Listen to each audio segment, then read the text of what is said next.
Welcome to the BetterPears podcast.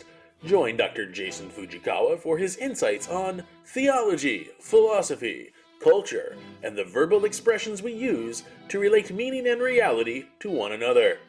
Make no mistake, this is a podcast for nerds, but particular nerds who are searching for old wisdom made ever new. To learn more about the BetterPears cultural empire, please visit BetterPears.com.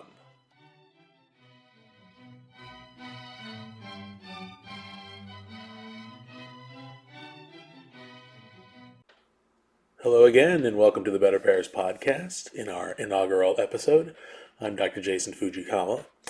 This first episode is titled The Teacher. This sort of audio essay has long been my philosophy of education, philosophy of teaching. If you've ever been in professional education, this is one of those things that search committees throw out there for candidates for looking for a position to kind of get to know each other, to kind of get to know what the candidate's view is of education. It's not one of those highly personal questions in one sense, like what is your favorite apple, which is largely designed to figure out if people have discovered what a Fuji apple is. But it's probably more appropriate to the idea of figuring out what this person's going to be like in the classroom, what they're prepared to offer, what they see as their role or their office as an educator. And so I'm glad to bring it to this project of BetterPears on the blog podcast side of things. Again, to learn more about BetterPears and kind of the cultural empire that we're starting here, please visit BetterPears.com. That's BetterPears, one word, like the fruit, not like the socks. But if you do type in BetterPears like the socks, you will get to the same website. So excited you've taken a listen, and please enjoy our first episode, The Teacher. While the faculties of higher education in the United States have, for the last half-century, eschewed an understanding of their role in loco parentis, higher education, like all education, remains fundamentally a service of parents to their children. The truth of this foundation can be seen in the purpose or end of education itself, that is, to hand down the best truths, virtues, and insights which parents may offer personally, or else provide through the assistance of others. Furthermore, education as the human transmission of acquired knowledge and habits is inherently personal. The ancient Greek philosophers considered whether virtue could be taught. The difficulty with this inquiry is that it involves the transmission of a virtue from one person to another. However, the virtue is not known to the student recipient prior to its reception. The student is unaware of the quality of the virtue being taught, whether it is authentic gold or shiny pyrite. Eventually, the student can verify what he or she has learned from the teacher through experimentation and review, but at first, and furthermore on a continual basis, education requires the trust of the student in the goodwill of the teacher.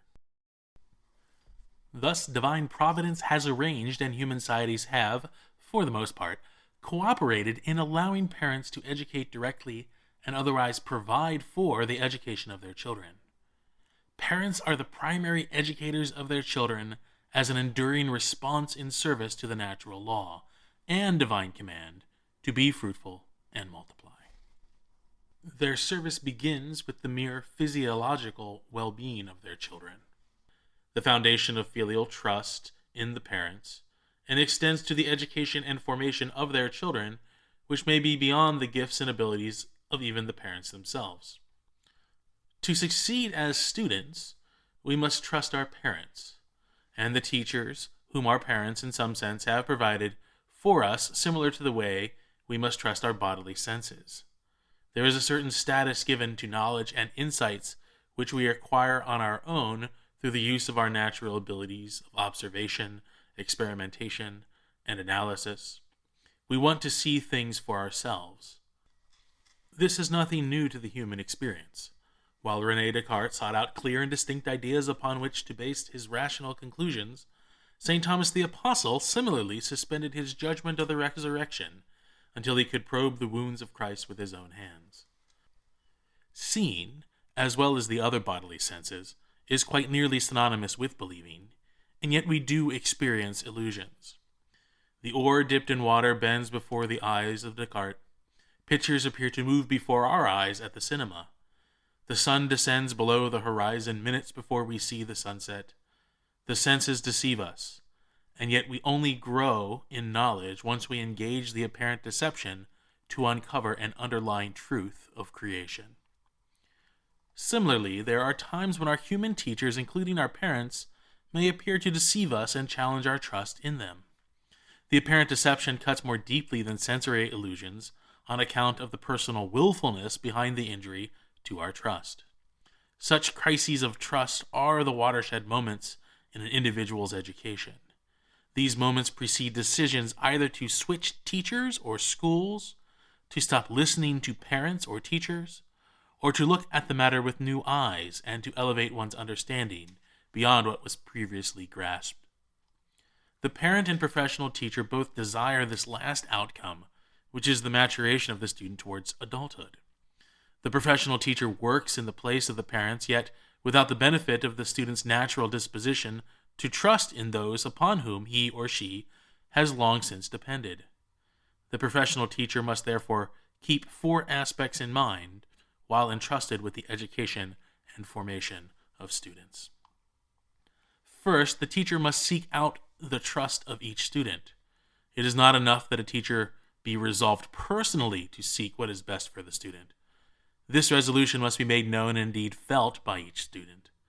The effective communication of this goodwill of the teacher toward each student is no little matter and may require various approaches suited to the disposition of each student. Second, the teacher must have something to teach. The teacher must be able to engage the matter to be taught from various points of entry and analysis.